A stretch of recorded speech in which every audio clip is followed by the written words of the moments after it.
आप જોઈ રહ્યા છો લાઈવ દરબાર ન્યૂઝ। ભારત દેશના સર્વોચ્ચ ઇમામ અને ઓલ ઇન્ડિયા ઇમામ ઓર્ગેનાઇઝેશનના પ્રમુખ ડૉક્ટર ઉમર અહેમદ ઇલિયાસી દરબારતીના ધારાસભ્ય શૈલેષ મહેતાના નિવાસસ્થાને શુભેચ્છા મુલાકાતે આવ્યા ત્યારે દરેક મનુષ્યો એક થઈ રહેનો સંદેશ આપ્યો હતો। ધારાસભ્ય શૈલેષભાઈ મહેતા દ્વારા તેમનું ઉષ્માભેર સ્વાગત કર્યું।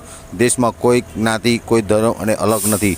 પૂજન કરવાની પદ્ધતિ અલગ છે। દરેક નાગરિક એક થઈ રહેવાનો સંદેશ સાથે વડોદરા ગુજરાતની મુલાકાતે આવેલા ઓલ ઇન્ડિયા ઇમામ ઓર્ગેનાઇઝેશનના પ્રમુખ ડૉક્ટર ઉમર અહેમદ ઇલિયાસી આજે દરબારી ડભોઈના ધારાસભ્ય શૈલેષભાઈ મહેતાના નિવાસસ્થાને શુભેચ્છા મુલાકાત લીધી। તેઓનું ઉષ્માભેર સ્વાગત કર્યું ધારાસભ્ય શૈલેષ મહેતા દ્વારા કરવામાં આવ્યું। આ પ્રસંગે વડોદરાના મુસ્લિમ અગ્રણીઓ પણ ઉપસ્થિત રહ્યા હતા।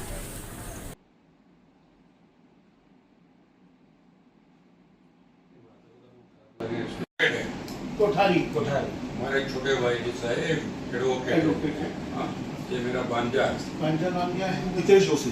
हितेश। ये संजय मेहता। ये क्या हुआ? यहाँ छुटवा हम रखता है तब आता है क्या मतलब 1 मिलियन के ऊपर जाती है रेगुलर।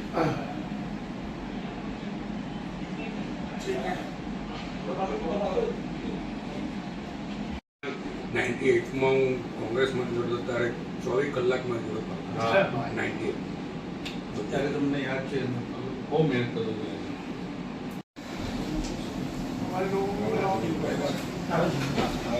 मैं चीफ इमाम भारत हूँ। तमाम सब ने यहाँ आज खुशी का इजहार किया, चूँकि बहुत दिन के बाद मेरा वडोदरा आना हुआ, तो इसी क्रम में शैलेष जी से भी मिलना हुआ है। पहले भी आया था, 7-8 साल पहले आया था, तब भी शैलेष जी से मिले थे। आज भी उसी क्रम में शैलेष जी से मिल रहे हैं।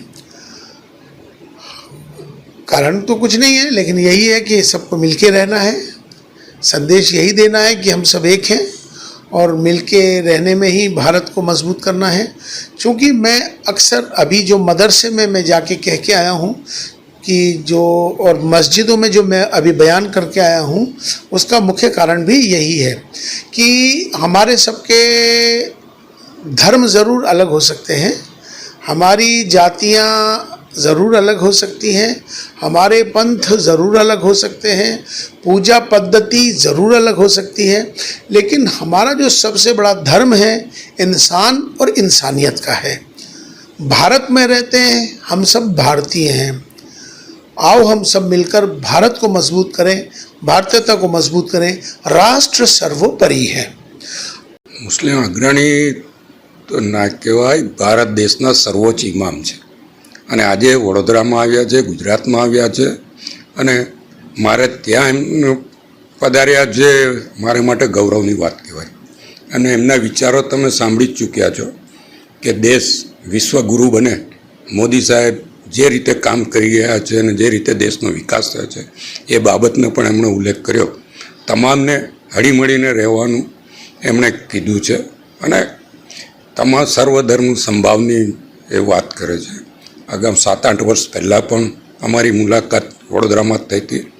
આજે એ આવ્યા અને આજે મારા આમંત્રણને માન આપીને જ્યારે મારા ઘેર પધાર્યા હોય ત્યારે સ્વાભાવિક છે કે મારા માટે આનંદનો વિષય કહેવાય। અને દેશના સર્વોચ્ચ ઇમામ જ્યારે વડોદરાની ધરતી પર આવ્યા હોય, જ્યારે આવા વિરલ વ્યક્તિત્વ અને ધાર્મિક માણસ આપણે તે પધારે અને આશીર્વાદ આપે, એનાથી મોટું શું હોય છે।